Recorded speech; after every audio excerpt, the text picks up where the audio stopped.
come across people who create much more impact than just their literal words that they are using? Well, what is this that creates that extra impact? Or, put in simple word, there definitely is an extra element associated with our communication than just the verbal content of it. Well, this aspect of our communication, which is precisely called as body language, provides an amazing amount of information about what other people are thinking, provided you know what to look for. And who hasn't wanted to read people's mind at some point in time? Well, in this video, we'll first discuss what is body language. Then we will discuss how to read body language. Okay, to start off with, body language refers to the non-verbal signals that we use to communicate. According to experts, these non-verbal signals make up a huge part of our daily conversation because a substantial portion of our communication takes place through our body language. Now, why do we need to read this? Well, the answer is very simple. When you're working hard and doing all that you can to achieve your goals, anything that can give you an edge is powerful and will streamline your path to success. Our research indicates that people who are in the top brass are very high in their emotional intelligence. These people know the power that unspoken signals have in communication, and they monitor their body language accordingly. Now watch for these clues so that you can read these signals too. So next time you're in a meeting or even on a date or even playing with your kids, do look out for these signs. Point number 1. Crossed arms and legs. Crossed arms and legs are physical barriers that suggest that the other person is not open to what you are saying.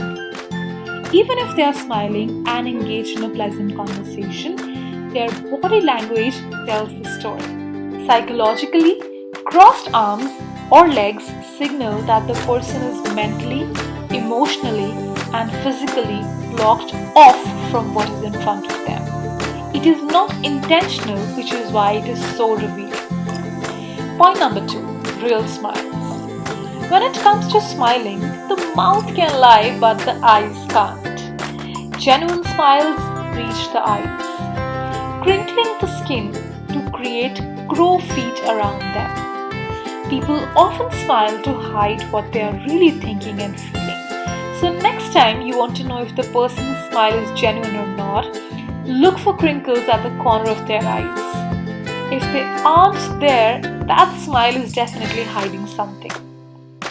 Point number 3. Copying your body language. Have you ever been in a meeting with someone and noticed that every time you cross or uncross your legs, they do the same? Or perhaps they lean their head in the same way as yours when you're talking. That's actually a good sign. Mirroring body language is something we do unconsciously when we feel a bond with the other person. It is a sign that the conversation is going on well and that the other party is receptive to your message. This knowledge can be especially useful when you're negotiating because it shows you what the other person is really thinking about the deal. Point number 4. Posture. Have you ever seen a person walk into a room and immediately you know that they are the one in charge? That effect is largely due to their body language. And such a body language often includes an erect posture, gestures made with the palm facing down, and open and expansive gestures in general. Well, the brain is hardwired to equate power with the amount of space people take up. Standing up straight with your shoulders back is a power position. It appears to maximize the amount of space you fill. Slouching, on the other hand, is a result of collapsing your form. It appears to take up less space and projects less power. Maintaining a good posture commands respect and promotes engagement, whether you're a leader or not. Point number 5. Eyes that lie. Most of us probably grew up hearing, "Look at me in the eye when you talk to me." Our parents were operating under the assumption that it is tough to hold someone's gaze when you're lying to them. And they were right to an extent, but that's such a common knowledge now that people often deliberately hold eye contact in an attempt to cover up the fact that they are lying. The problem is that most of them overcompensate and hold eye contact to a point that it feels uncomfortable. If you're talking with someone whose stare is making you squirm, especially if they are very still and unblinking, something is up and they might be lying to you. Point number 6. Raised eyebrows. Well, there are 3 main emotions that make your eyebrows go up: surprise, worry, and fear. Try raising your eyebrows when you are having a relaxed, casual conversation with a friend. It's really hard to do so, isn't it? If somebody you are talking to raises their eyebrows and the topic isn't the one that would logically cause surprise, worry, or fear, there is definitely something else going on in that person's mind. Point number 7. Exaggerated nodding.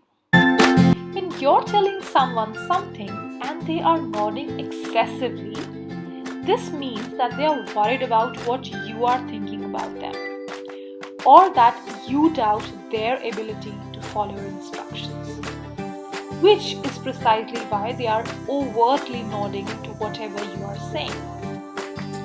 Point number 8. A clenched jaw.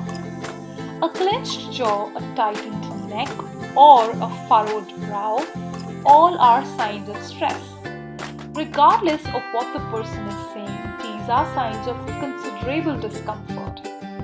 The conversation might be delving into something that they are anxious about, or there might be something else that they are focusing on, which is exactly what is stressing them out. Well, all these signs are worth observing if you really want to read someone's body language, because the key is to actually watch for what is the mismatch between what the person is saying and what their body language is telling you. I'm sure all these signals and points are definitely going to help you a lot going forward.